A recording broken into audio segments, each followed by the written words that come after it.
নদী পাড়ে আসা হয় না অনেকদিন। আজকের ভিডিওতে আপনাদেরকে মৌলভীবাজার ওয়াকওয়ে এবং মনু নদীর সৌন্দর্য দুইটাই দেখাবো। সো হ্যালো ফ্রেন্ডস, আমি পুষ্পা।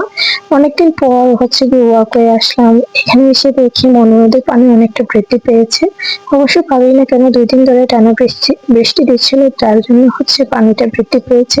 আর এখানে যে নৌকাগুলো দেখতে পাচ্ছেন এটা হচ্ছে বালুভর্তি নৌকা। তো একটু হাঁটার পর মেন পয়েন্টে আসলাম, এই ভিউটা দেখে আসলাম।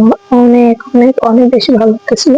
খুব সুন্দর একটা ভিউ দেখতে পারলাম। তো পাশেই ওয়াকওয়ে হচ্ছে অনেকগুলো গাছ ছিল, একটা ফুল ছিঁড়ে আনছি শুধুমাত্র ভিডিও করার জন্য।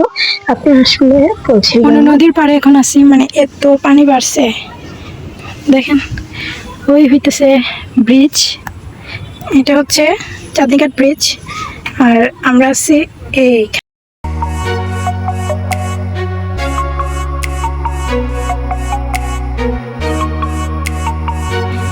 এখন আছি মৌলভীবাজার ওয়াকওয়ের পাশেই ঘাটে।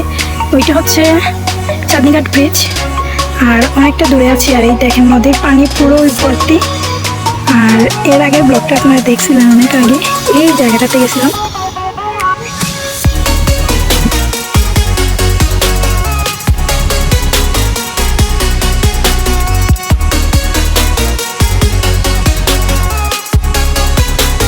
মৌলভীবাজার ওয়াকওয়ে হচ্ছে গিয়ে একটা মসজিদ আছে। পার্সোনালি মসজিদের ডিজাইনটা আমার কাছে খুব বেশি সুন্দর লাগছে। অ্যান্ড এখানে নিয়ে আসছিলাম, আমাকে দেখে একটু ভয় পাচ্ছিলাম, তারপর দেখি উনি আমাকে সম্মান করে সরে গেছেন। ভালো লাগলো বিষয়টা। তো ওয়াকওয়েতে হচ্ছে আপনারা সকাল অথবা বিকালে যদি আসেন, খুব সুন্দর একটা ভিউ পাবেন। ফ্রেন্ডদের নিয়ে আসলে খুব সুন্দর একটা সময় আপনারা পার করতে পারবেন।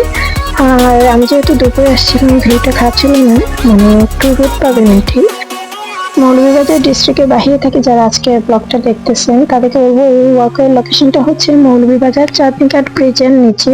চাঁদনীঘাট ব্রিজে আসলে এই ওয়াকের সন্ধান আপনারা পেয়ে যাবেন। আর যারা মৌলভীবাজার ডিস্ট্রিক্ট থেকে দেখছেন তারা তো অবশ্যই চিনেন।